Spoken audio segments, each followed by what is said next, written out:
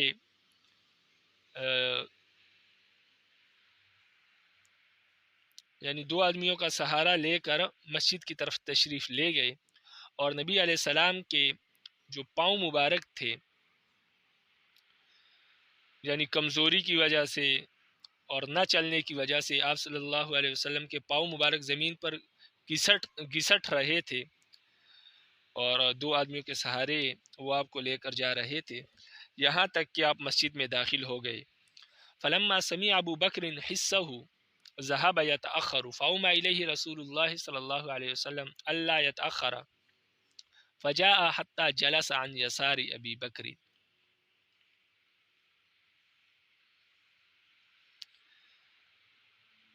جب ابو بکر صدیق رضی اللہ تعالی عنہ نے نبی علیہ السلام کی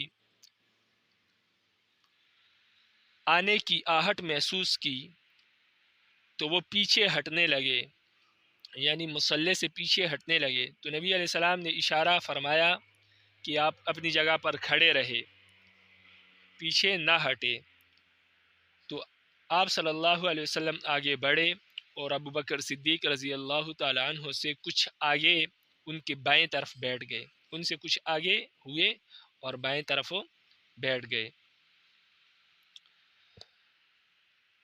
فکان ابو بکر یصلی قائما، تو ابو بکر صدیق رضی اللہ تعالیٰ عنہ کھڑے ہو کر نماز پڑھا رہے تھے۔ وکان رسول اللہ صلی اللہ علیہ وسلم یصلی قاعدا، اور نبی علیہ السلام ابو بکر صدیق رضی اللہ عنہ کھڑے ہو کر نماز پڑھ رہے تھے اور نبی علیہ السلام بیٹھ کر نماز پڑھا رہے تھے۔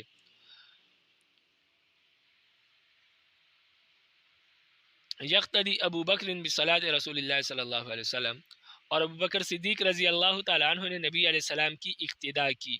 والناس یقتدون بصلاۃ ابی بکر، اور لوگ ابو بکر صدیق رضی اللہ تعالی عنہ کی اقتداء میں کھڑے تھے، یعنی یہ ایک ایسی انوکھی نماز تھی کہ نبی علیہ السلام بیٹھ کر نماز پڑھا رہے ہیں، ابو بکر نے نبی علیہ السلام کی نماز کا اقتداء کیا ہے، ان کی نیت کی ہے، تو ابو بکر صدیق رضی اللہ عنہ نبی علیہ السلام کے پیچھے نماز پڑھ رہے ہیں، اور باقی تمام لوگ جو ہے وہ ابو بکر صدیق رضی اللہ تعالیٰ عنہ کے پیچھے نماز پڑھ رہے ہیں۔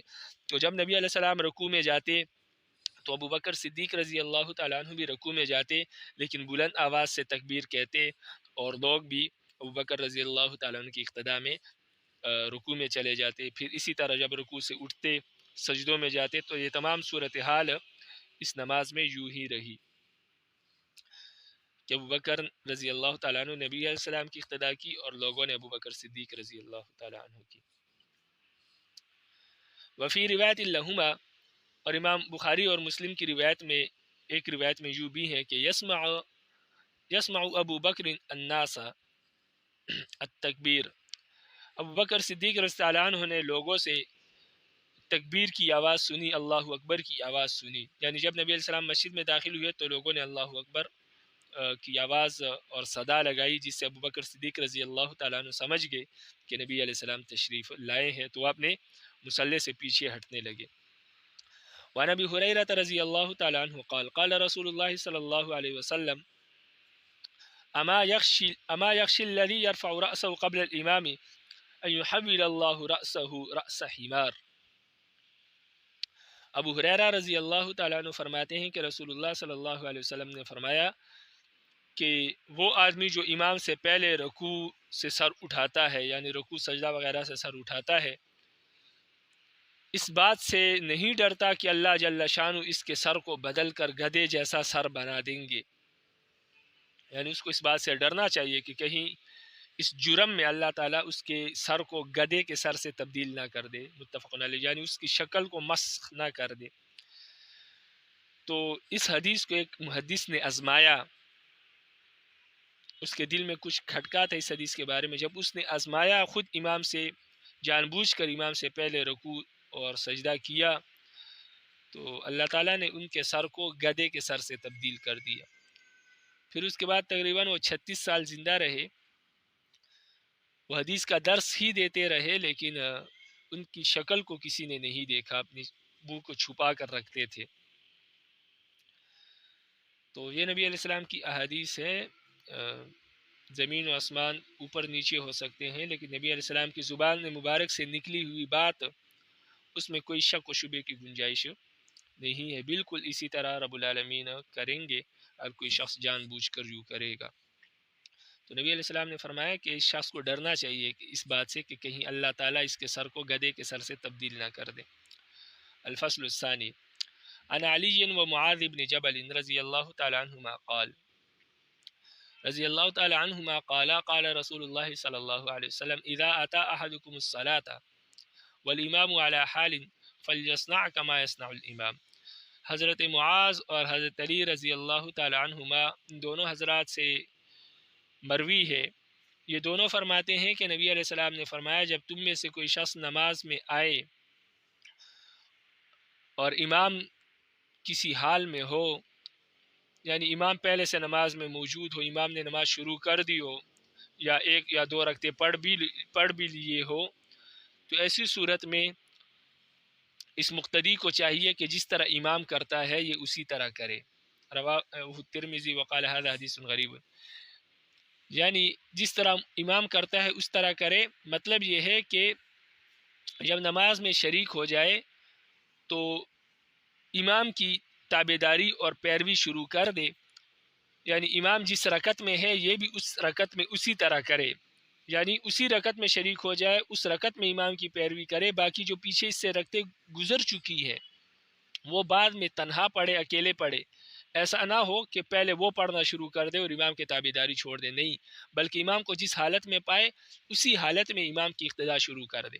امام سجدے میں ہے تو یہ بھی سجدے میں چلا جائے، وہیں سے امام کے ساتھ نماز پڑھے. امام کی 2 رکعتیں رہ گئی ہیں تو یہ امام کے ساتھ 2 رکعتیں پڑھے، امام کی طرح ہی یہ کرے.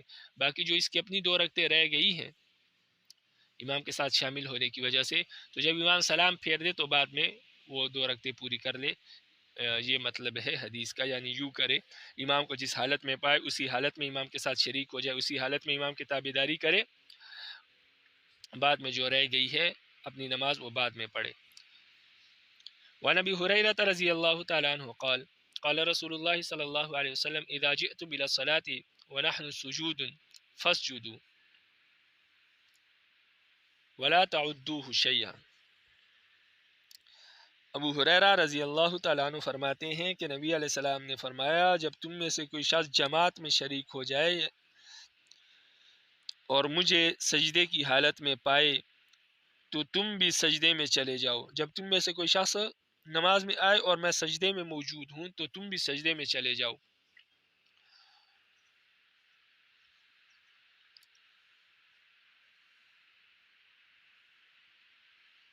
ولا تعدوا شیئا، اور اس سجدے کو کسی حساب میں نہ لگاؤ. یعنی یہ سجدہ بس اس سجدے کا آپ کو ثواب ملے گا، باقی یہ سجدہ کسی رکعت کا حصہ نہیں ہے.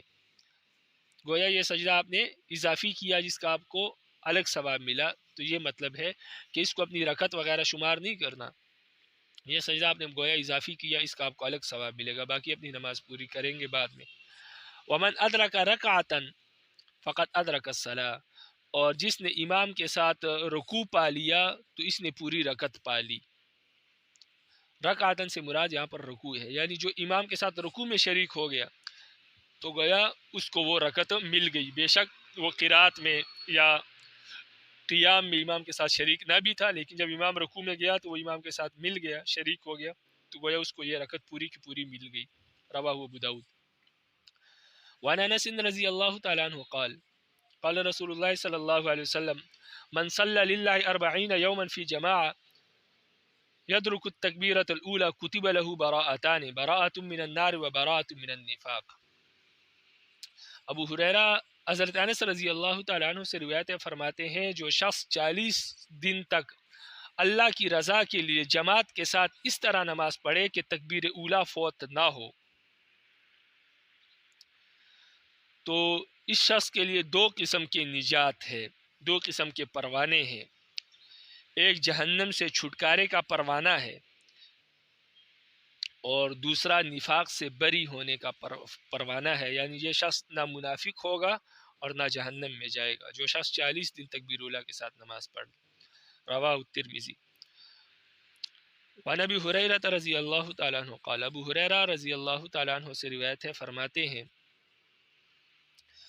قال رسول اللہ صلی اللہ علیہ وسلم، رسول اللہ صلی اللہ علیہ وسلم نے فرمایا من توضأ فاحسن وضوءه ثم راح فوجد الناس قد صلوا اعطاه الله مثل اجر من صلاها وحضرها لا ينقص ذلك من اجورهم شيئا. نبی علیہ السلام نے فرمایا جو شخص اچھی طرح وضو کرے اور پھر مسجد چلا جائے اور وہاں دیکھے کہ لوگ نماز پڑھ چکے ہیں تو اللہ تعالیٰ اسے اس نماز کے برابر ثواب عنایت فرما دیتے ہیں جس نے وہاں جماعت میں حاضر ہو کر نماز پڑھی تھی. یعنی اس شخص کے برابر اس کو ثواب عطا فرماتے ہیں جو شخص جماعت میں شریک ہوا تھا، یعنی اس کو جماعت کا ثواب مل جاتا ہے اور دوسرے لوگوں کے ثواب میں کوئی کمی نہیں ہوتی. یعنی اللہ اپنی طرف سے اس کو ثواب عطا فرماتے ہیں.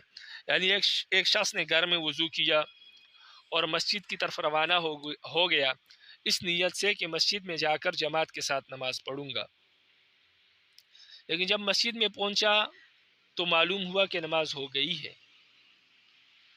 تو ایسی صورت میں اس شخص کو باجماعت نماز پڑھنے کا ثواب ملے گا. اگر یہ تنہا بھی پڑھ لے وہاں جا کر تو اس کو باجماعت نماز پڑھنے کا ثواب ملے گا، اس لیے کہ اس نے اپنی پوری کوشش کی. باقی جب وہاں پہنچا تو نماز ہو گئی تھی، یہ الگ بات ہے. لیکن چونکہ آج کل جو ہے وقت نمازوں کا وہ بالکل فکس ہے مساجد میں، اس لیے لوگوں کو معلوم ہوتا ہے کہ نماز کھڑی ہو کس ٹائم کھڑی ہوتی ہے اور تقریباً 8-10 منٹ میں نماز ہو جاتی ہے. تو اگر انسان 10 منٹ سے زیادہ لیٹ ہے تو ایسی صورت میں گویا اس کو معلوم ہے کہ نماز ہو چکی ہے، تو ایسی صورت میں وہ مسجد میں نہ جائے.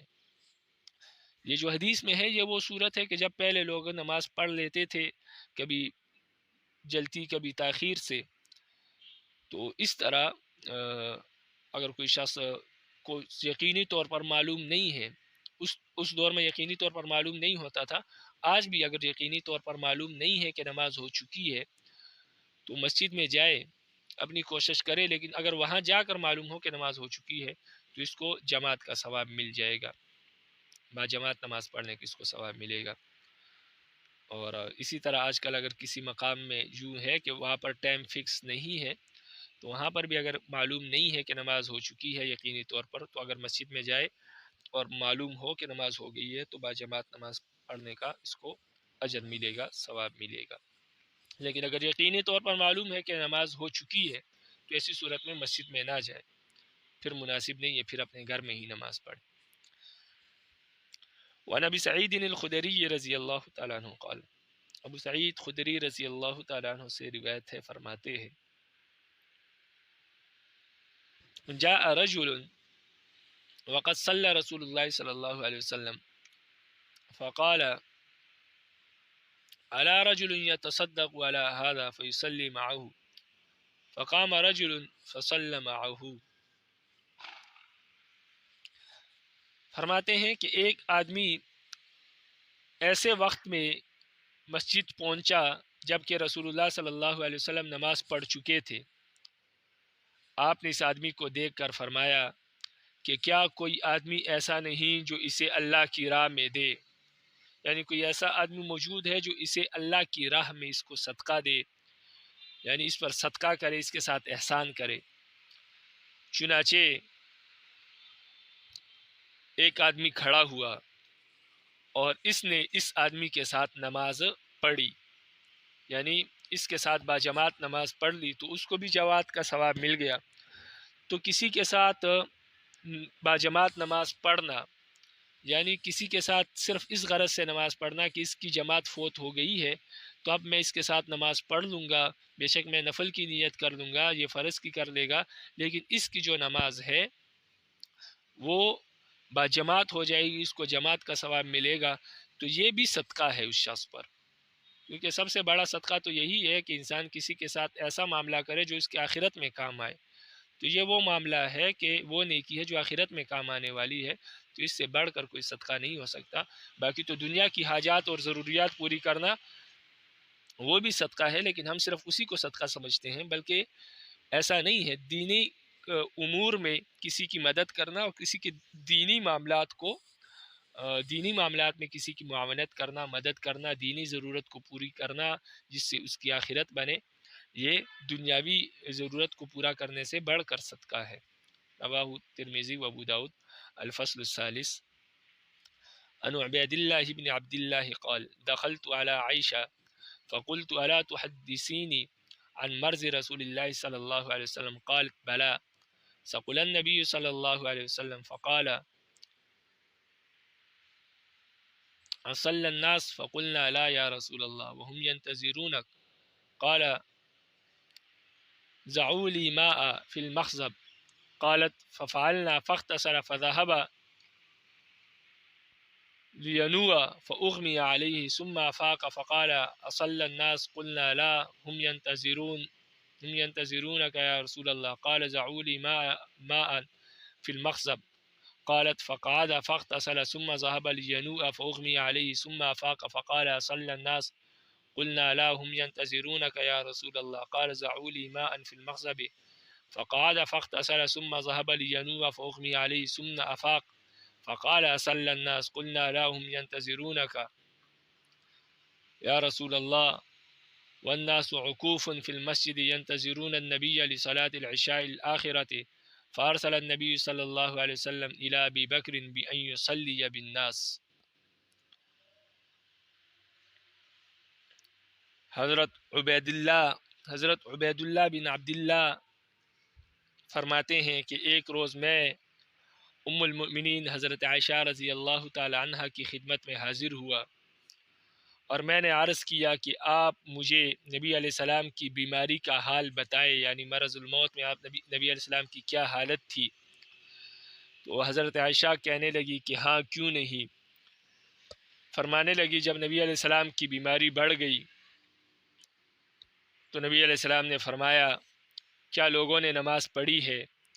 ہم نے کہا کہ نہیں، اللہ کے رسول وہ آپ کے انتظار کر رہے ہیں۔ تو نبی علیہ السلام نے فرمایا کہ میرے لیے ایک لگن یعنی ایک تشت میں، ایک ٹپ میں پانی ڈال دے، ایک بالٹی میں پانی ڈالے۔ تو ہم نے بالٹی میں پانی ڈالا، نبی علیہ السلام نے غسل کیا اور نبی علیہ السلام جانے لگے۔ جب نبی علیہ السلام مسجد کی طرف جانے لگے تو نبی علیہ السلام بے ہوش ہو گئے۔ پھر کچھ وقت بے ہوشی کے بعد جب نبی علیہ السلام کو افاقہ ہوا، وہ ٹھیک ہو گئے۔ یہ عشاء کی نماز کا وقت تھا۔ جب ٹھیک ہوئے تو کہنے لگے کیا لوگوں نے نماز پڑھ لی ہے؟ ہم نے کہا نہیں اللہ کے رسول، وہ آپ کے انتظار کر رہے ہیں۔ نبی علیہ السلام نے فرمایا میرے لیے ایک ٹپ میں پانی ڈال دو۔ ہم نے پانی ڈالا، نبی علیہ السلام بیٹھے اور غسل کیا۔ پھر نبی علیہ السلام نے جانے کا ارادہ کیا، جب جانے لگے تو پھر بے ہوش ہو گئے۔ پھر جب نبی علیہ السلام کو ہوش آیا تو فرمانے لگے کیا لوگوں نے نماز پڑھ لی؟ ہم نے کہا کہ نہیں اللہ کے رسول، وہ آپ کے انتظار کر رہے ہیں۔ نبی علیہ السلام نے فرمایا کہ ٹپ میں پانی ڈال دو۔ تو نبی علیہ السلام بیٹھے اور غسل کیا۔ پھر جب جانے کا ارادہ کیا، کھڑے ہوئے تو نبی علیہ السلام بے ہوش ہو گئے۔ پھر جب نبی علیہ السلام کو ہوش آیا تو نبی علیہ السلام نے فرمایا کیا لوگوں نے نماز پڑھ لی؟ ہم نے کہا کہ نہیں اللہ کے رسول، لوگ تو آپ کے انتظار کر رہے ہیں اور لوگ مسجد میں ہی بیٹھے ہوئے ہیں، اپنے نبی کے انتظار کر رہے ہیں عشاء کی نماز کے لیے۔ تو نبی علیہ السلام نے ابو بکر رضی اللہ تعالیٰ عنہ کو یہ پیغام بھیجا کہ وہ لوگوں کو نماز پڑھائے۔ فاتاہ رسول فقال ان رسول اللہ صلی اللہ علیہ وسلم یأمرک ان تصلی بالناس۔ تو نبی علیہ السلام کا قاصد فاتح الرسول، نبی علیہ السلام کا قاصد، نبی علیہ السلام کا پیغام رسا، ابو بکر صدیق رضی اللہ تعالیٰ عنہ کے پاس آیا اور کہنے لگا کہ اللہ کے رسول آپ کو یہ حکم دے رہے ہیں کہ آپ لوگوں کو نماز پڑھائے۔ فقال ابو بکر وکان رجل رقیقا یا عمر صلی بالناس، فقال عمر انت احق بذلك۔ ابو بکر صدیق رضی اللہ تعالی عنہ چونکہ ایک نرم دل آدمی تھے، فرمانے لگے اے عمر آپ نماز پڑھائے۔ یعنی نرم دل کا مطلب یہ تھا کہ وہ نبی علیہ السلام کے عدم موجودگی میں نبی علیہ السلام کے مصلی پر کھڑے ہوں گے تو وہ برداشت نہیں کر پائیں گے نبی علیہ السلام کے عدم موجودگی کو، چونکہ نرم دل تھے، اس لیے فرمایا عمر آپ نماز پڑھائے۔ تو حضرت عمر کہنے لگے انت احق بذالک، اے ابو بکر آپ اس کے زیادہ حقدار ہے، یعنی آپ سب سے افضل ہے تو لہٰذا آپ نماز پڑھانے کے بھی زیادہ حقدار ہے۔ فصلی ابو بکر، تو جب حضرت عمر نے یہ کہا تو ابو بکر رضی اللہ تعالیٰ عنہ نے نماز پڑھائی تلک الایام، ان دنوں میں، اور وہ ٹوٹل 17 نمازیں پڑھائی۔ ثم ان النبی صلی اللہ علیہ وسلم وجد فی نفسی خفة وخرج بین رجلین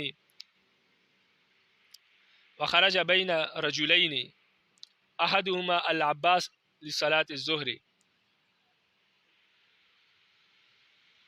پھر کچھ دنوں بعد، یعنی جب نبی ابو بکر نے 17 نمازیں پڑھائی تو نبی علیہ السلام نے اپنے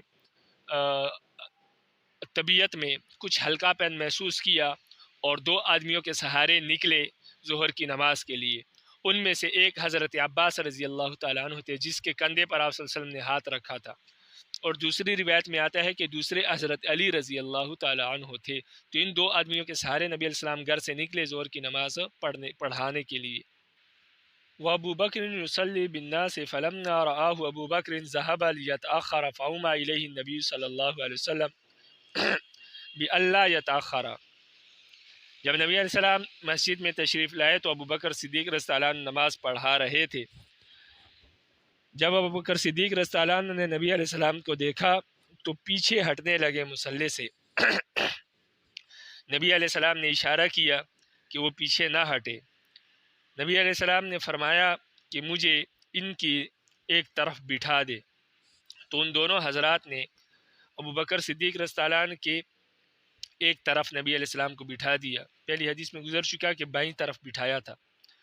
والنبی صلی اللہ علیہ وسلم قائد، نبی علیہ السلام وہاں پر بیٹھے تھے۔ قال عبید اللہ، حضرت عبید اللہ فرماتے ہیں جو کہ اس حدیث کے راوی ہے، فرماتے ہیں کہ فدخلت علی عبداللہ ابن عباس، میں عبداللہ ابن عباس رضی اللہ تعالیٰ عنہ کی خدمت میں حاضر ہوا۔ میں عبداللہ ابن عباس رضی اللہ عنہ کی خدمت میں حاضر ہوا۔ فقلت، اور میں نے کہا، فقلت له الا اعراض علیک ما حدثتنی عائشہ من مرض رسول اللہ صلی اللہ علیہ وسلم قال ہاتی فعرضت علیہ حدیثہ۔ میں نے عبداللہ بن عباس سے کہا کیا میں آپ کے سامنے وہ حدیث پیش کروں جو حضرت عائشہ رضی اللہ تعالی عنہ نے مجھے بتائی ہے نبی علیہ السلام کی مرض الموت کے بارے میں؟ تو قال ہاتی، انہوں نے کہا کہ ہاں آپ ضرور پیش کریں۔ فارست علیہ حدیثہ، تو میں نے ان کے سامنے یہ ساری حدیث پیش کی۔ فمان کر منہ شیء، انہوں نے کسی چیز کا انکار نہیں کیا، یعنی انہوں نے پوری حدیث کو سنا اور خاموش رہے، یعنی ان کی خاموشی اس بات کی علامت تھی کہ یہ حدیث بالکل ٹھیک اور درست ہے۔ غیر انہ قال اسمت لک الرجل الذی کان مع العباس، لیکن انہوں نے یہ بات کہی کہ حضرت ابن عباس رضی اللہ تعالی عنہ کے ساتھ جو دوسرا شخص موجود تھا، کیا حضرت عائشہ نے ان کا نام لیا کہ وہ کون تھے؟ ابن عباس کے ساتھ جو دوسرے آدمی تھے جس کے کندھے پر نبی علیہ السلام نے ہاتھ رکھا تھا، ایک تو ابن عباس تھے جس کا حضرت عائشہ نے نام لیا، دوسرے کون تھے جس کے کندھے پر نبی علیہ السلام نے ہاتھ رکھا تھا؟ تو فرمایا کیا ابن عباس کے ساتھ جو دوسرا شخص تھا ان کا نام حضرت عائشہ رضی اللہ تعالی عنہ نے آپ کے سامنے لیا؟ قلت لا، میں نے کہا کہ نہیں، ان کا نام نہیں بتایا۔ قال هو علی، ابن عباس رضی اللہ عنہ نے فرمایا کہ وہ حضرت علی رضی اللہ تعالی عنہ تھے۔ تو حضرت علی اور ابن عباس کے کندھے پر نبی علیہ السلام نے ہاتھ رکھا اور مسجد میں تشریف لے گئے، متفق علیہ۔ وعن ابی ہریرہ رضی اللہ تعالی عنہ، ابو ہریرہ رضی اللہ تعالی عنہ فرماتے ہیں کہ انہ کان یقول من ادرک الرکع فقد ادرک السجدہ،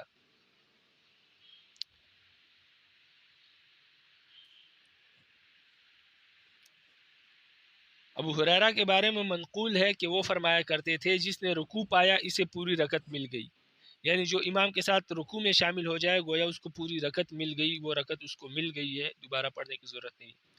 اور جو آدمی سورہ فاتحہ پڑھنے سے رہ گیا وہ بہت سارے ثواب سے محروم رہ گیا۔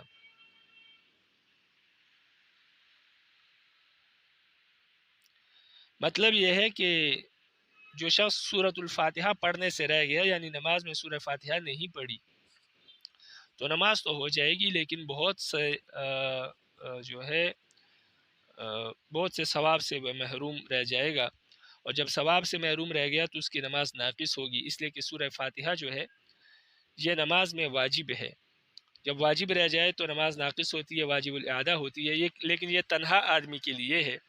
جو باجماعت نماز پڑھ رہا ہے تو امام کی قرات اس کی قرات ہے اور امام کا فاتحہ اس کا فاتحہ ہے، اس لیے کہ نبی علیہ السلام نے فرمایا من لہ الامام فقرات الامام لہ قراءہ، جس کا کوئی امام موجود ہے، یعنی جس نے کسی امام کے پیچھے نیت باندھی ہے تو امام کی قرات اس کی قرات ہے، اس کو اپنے لیے الگ طور پر قرات کرنے کی ضرورت نہیں ہے۔ تو فرمایا ومن فاتت قراءۃ ام القرآن فقد فاتہ خیر کثیر، جس سے سورہ فاتحہ کی قرات رہ گئی تو اس سے بہت سا خیر رہ گیا، بہت سا ثواب رہ گیا ہے، رواہ مالک۔ لیکن یہ تنہا آدمی کے لیے ہے، جو باجماعت نماز پڑھ رہا ہے امام کی قرات اس کی قرات ہے۔ وعنہ قال، اور ابو ہریرہ ہی سے روایت فرماتے ہیں انہ قال الذی یرفع رأسہ ویخفضہ قبل الامام، فرماتے ہیں وہ شخص جو امام سے پہلے سر اٹھاتا ہے اور امام سے پہلے سر جھکاتا ہے، یعنی رکوع میں بھی امام سے پہلے جاتا ہے، رکوع میں اٹھنے اور اٹھتے ہوئے بھی امام سے پہلے اٹھتا ہے، اسی طرح سجدوں میں بھی کرتا ہے۔ فإنما ناصیتہ بید الشیطان، فرمایا اس کی پیشانی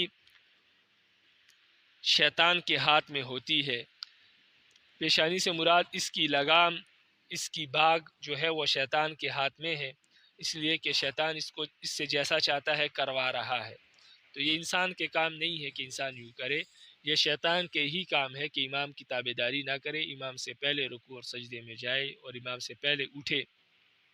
تو فرمایا کہ یہ شیطان کے ہاتھ میں اس کی ڈور ہے، اس کی لگام ہے، اور شیطان اس سے یہ کروا رہا ہے، کیونکہ انسان کے کام یہ نہیں ہے۔ انسان کا کام تو یہ ہے کہ جب امام کو مان لیا کہ یہ میرا امام ہے تو پھر اس کی تابعداری کرتا ہے، رواہ مالک۔